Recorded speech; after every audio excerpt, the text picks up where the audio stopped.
Good afternoon, everybody, and welcome back to Robmotive. Today I want to talk about some Toyota Tacoma aftermarket bumper install tips. You know, recently I put the Body Armor HiLine bumper, which, by the way, I think is the best front-end bumper out there for the Toyota Tacoma.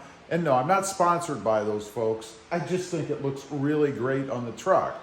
But I put it on, and of course, I learned a few things I wish I had known before I did the bumper. Now, this would apply to any bumper, really, that you're going to put on that you might have to trim or cut anything on the front end. So let's go ahead and get started. And the first thing is using the right tool. You know, I even did some tests before this. I went out, I bought a body saw, and that's just kind of like a reciprocating or a saber saw. You know, it has the blade that goes back and forth. It's on a long handle-like thing. That didn't work out too well for me.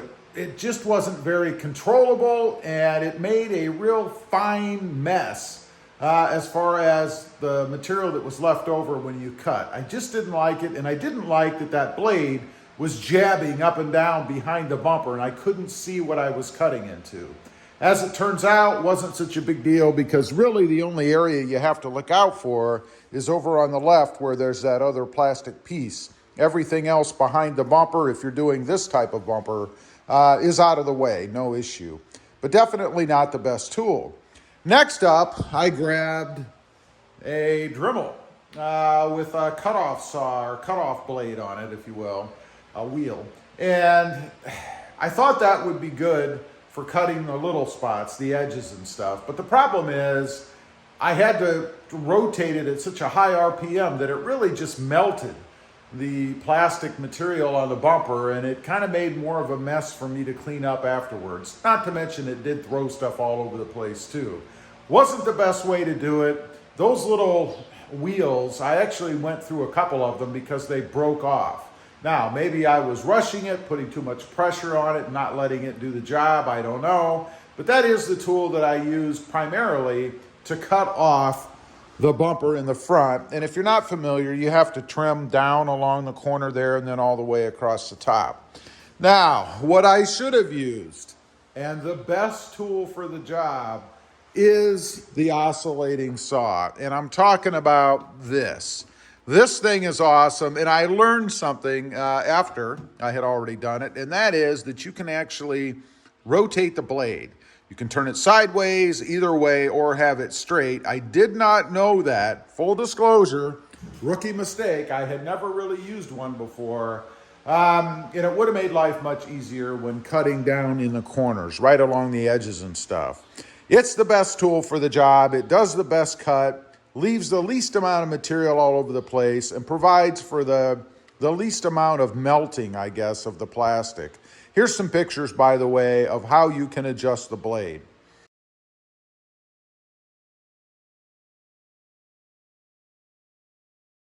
I wish I'd have known that. Again, be familiar with your tools if you're going to do something like this. I thought I was. I actually did a test cut with all three of the tools on a plastic trim piece just to see how it was. Turns out that wasn't even enough. Did make me familiar with it a little bit, but not enough. Next up, alignment. Alignment of the bumper itself. This is something, again, I didn't notice until I was done. But if you take a look at the bumper, and I'm sure this is the way they really mean it to be, it has these little edges right here, you see? And I don't think they're meant to be on the outside. I think they're meant to be behind the bumper. In other words, this little lip should follow the contour that you cut and be behind the plastic part of the bumper with all this trim work out front. I did not know that when I did it. Really, I suppose I cut it a little too wide for that on the other side. If you look over here, there's no way it can really be behind. It kind of sits flush, which is an okay look. I mean, this is kind of a picky thing, but really the bumper should extend over and cover up this lip. Nowhere in the directions did I see anything about that. I wish I'd have known. I didn't even see anything about that in some of the research that I had done. Do I think it looks horrible? No, I really don't. But I do know that it's there, and that's kind of a bummer. Next up if you have to move the cooler in there, the little small radiator piece, there is a bolt that's in the footwell that you have to take out. In the directions and some of the videos I saw, it said you could try to move that because you do have to push it back a little bit for clearance for the bumper. There's no way you can move it without taking that bolt out. And the bolt is right here, right behind the cover in here. It's actually right back there. You can't miss it. It bolts into the framework. It has to be removed. I wish the directions would have stated that you're going to remove that bolt and never use it again, because there's no way you can put the bolt back in once you relocate that cooler, because it just doesn't fit. The hole's 2 inches off. It does not work. So it would have been nice if the directions would have told me that. Next up, cut big.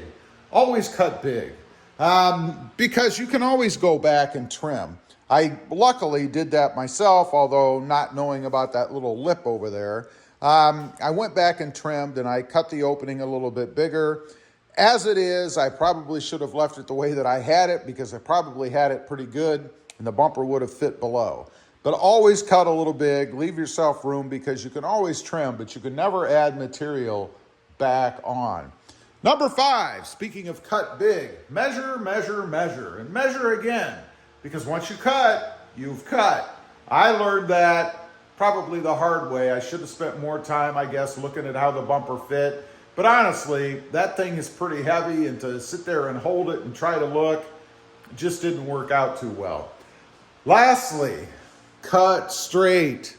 I say that because even though you put this nice trim piece on, which I think looks pretty good, it's a little dirty now, you can still see some waviness, if you will, in my cut, because my cut was wavy. And I know it's easy to say cut straight. Actually doing it, well, that's kind of a whole nother animal, really. But it helps to get a good looking finished job, I think. If you cut straight, you're going to have a straight line, and this catches the eye right across that trim work. Again, it's picky. You have to look for it. But when you are looking for it, obviously you can see it. And one more thing I do want to add. Body armor really should provide some sort of a template. You can't tell me that there can't be a template that you could tape on there to mark so that you get the right cut. I guess they probably don't do that because they don't want the liability if somebody screws it up and then tries to blame them that their template was wrong. And you know that would happen. But come on, man, there's really no reason they shouldn't do it other than that. It just gives you a good point of reference how this thing is supposed to go on, because otherwise, if you've never done it before and you're not watching this video before you do it, you're not aware of these things. And you end up with a bumper that fits like this, where the little lip is outside. I think it should definitely be in.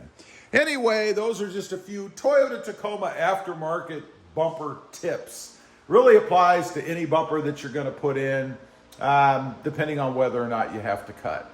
Leave a comment. Let me know if you've done this one before. Were you aware of these things, and how did yours come out? I'd be curious to know. Also, real quick, I do have 2 additional channels. Robmotive Project Cars, all about mods to the Mercedes-Benz, having a lot of fun with that car. And Robmotive JT, all about the Jeep Gladiator. Check them out, and if you're interested, why not subscribe? And don't forget, click the subscribe button here too. Thanks for watching. Stay safe out there. Bye.